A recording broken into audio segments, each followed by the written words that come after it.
Metro ದರ ಏರಿಕೆಯನ್ನು ಖಂಡಿಸಿ ಎಬಿವಿಪಿ ಪ್ರತಿಭಟನೆ ಮಾಡಲಿಕ್ಕೆ ಮುಂದಾಗಿದೆ. ಮೆಜೆಸ್ಟಿಕ್ ಮೆಟ್ರೋ ನಿಲ್ದಾಣದ ಮುಂದೆ ದೊಡ್ಡ ಮಟ್ಟದ ಹೈಡ್ರಾಮಾ ಆಗಿದೆ. ಪೊಲೀಸರು ಮತ್ತು ಪ್ರತಿಭಟನಾಕಾರರ ನಡುವೆ ನೂಕಾಟ ತಳ್ಳಾಟ ಕೂಡ ಆಗಿರುವಂಥದ್ದು. ಅಖಿಲ ಭಾರತ ವಿದ್ಯಾರ್ಥಿ ಪರಿಷತ್ ಸಂಘಟನೆಯ ಕಾರ್ಯಕರ್ತರು ಈ ಮೆಟ್ರೋ ಟಿಕೆಟ್ ದರವನ್ನು ಎರ್ರಾಬಿರ್ರಿಯಾಗಿ ಏರಿಕೆ ಮಾಡಿರುವ ವಿಚಾರವನ್ನು ಖಂಡಿಸಿ ಈ ಪ್ರೊಟೆಸ್ಟ್ ಅನ್ನು ಮಾಡ್ತಾ ಇದ್ದಾರೆ.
ಮೆಜೆಸ್ಟಿಕ್ ಮೆಟ್ರೋ ನಿಲ್ದಾಣದ ಮುಂದೆ ಅಖಿಲ ಭಾರತ ವಿದ್ಯಾರ್ಥಿ ಪರಿಷತ್ ಸಂಘಟನೆಯ ಕಾರ್ಯಕರ್ತರು ಇವತ್ತು ಪ್ರತಿಭಟನೆಯನ್ನು ಮಾಡಲಿಕ್ಕೆ ಮುಂದಾಗಿದ್ರು.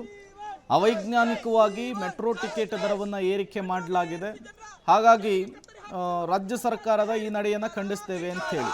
ಬಟ್ ರಾಜ್ಯ ಸರ್ಕಾರ ಮತ್ತು ಕೇಂದ್ರ ಸರ್ಕಾರ ಅವ್ರ ಮೇಲೆ ಇವ್ರ ಮೇಲೆ ಅವರು ದರ ಏರಿಕೆ ವಿಚಾರದಲ್ಲಿ ಕೆಸರೆರಚಾಟ ಕೂಡ ಜೋರಾಗ್ತಾ ಇದೆ. ಇದರ ನಡುವೆ ಎಬಿವಿಪಿ ರಾಜ್ಯ ಸರ್ಕಾರದ ವಿರುದ್ಧ ಆಕ್ರೋಶವನ್ನು ಕೂಗಿ ತಮ್ಮ ಆಕ್ರೋಶವನ್ನು ಹೊರಹಾಕ್ತಾ ಇರುವಂಥದ್ದು.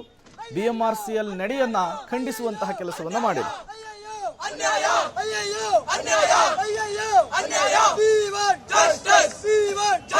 ವಿದ್ಯಾರ್ಥಿ ಶಕ್ತಿ